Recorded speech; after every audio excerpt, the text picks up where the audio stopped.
Voilà, donc nous sommes le 31 mars. Je m'appelle Eric, je suis de Strasbourg. Ça fait 25 ans que j'habite à Hong Kong ici. Et Hong Kong, c'est donc une ancienne colonie britannique, mais c'est une ville de 7 millions d'habitants. 95% de Chinois, bien sûr. Et avec une densité de presque 7000 personnes au kilomètre carré. C'est-à-dire une densité 60 fois supérieure à celle de la France. Et aujourd'hui, après 3 mois d'épidémie, on doit compter environ 600 cas et seulement 4 décès liés au coronavirus. La grosse différence par rapport aux chiffres auxquels on assiste aujourd'hui, et c'est dramatique en Europe, aux États-Unis, c'est que ici, comme vous le voyez, 100% des personnes portent le masque. Tout le monde porte le masque dans la rue. Il n'y a pas de confinement, seules les écoles sont fermées. Mais par contre, les magasins sont ouverts, les restaurants sont ouverts, le shopping, les centres commerciaux sont ouverts. Et comme on le voit, c'est une activité quasiment normale, sauf avec le fait que tout le monde porte le masque.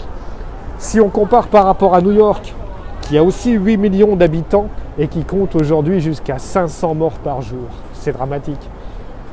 Le port du masque ici fait toute la différence. Parce qu'on voit que sans obligation légale, sans avoir forcément de contrôle policier à tous les coins de rue, c'est machinalement que les gens sortent de chez eux, sortent du bureau, vont faire leurs courses ou sortent tout simplement avec le masque en permanence. L'Alsace, qui n'a qu'à 1 800 000 habitants, soit une population de 220 habitants au kilomètre carré, ce qui encore une fois est quasiment 40 fois inférieur à la densité que l'on a ici. On compte aujourd'hui presque 500 morts à la fin du mois de mars. Ici, on est à 4 décès en 3 mois. Cette différence de chiffres est vraiment impressionnante, surtout pour moi qui vis à Hong Kong, qui suis alsacien d'origine et de cœur, et de voir à quel point en Alsace, la situation est compliquée, la situation est tendue, la situation est difficile. Alors qu'il semblerait que le simple fait de porter le masque puisse déjà vraiment être le premier geste barrière.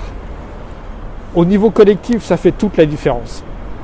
Parce que si tout le monde porte le masque, on voit que du coup, les personnes qui sont contaminées ou qui sont porteurs du virus vont le porter forcément. Et ce sont ces gens-là qui vont limiter la progression du virus et la contamination. Voilà, je vous laisse encore quelques images tout simplement je suis en bas de mon bureau, au coin de la rue, c'est un petit quartier tout à fait normal qui n'a rien d'exceptionnel. Mais encore une fois, c'est pour vous montrer que quel que soit l'âge moyen des personnes, même ce petit livreur qui est venu avec ses 3 cartons, et tout le monde porte le masque. Voilà, j'espère pouvoir vous donner de meilleures nouvelles encore dans les jours à venir, mais respectez ce geste barrière, il est indispensable. C'est le port du masque. Bonne continuation à tous, portez-vous bien et à très bientôt.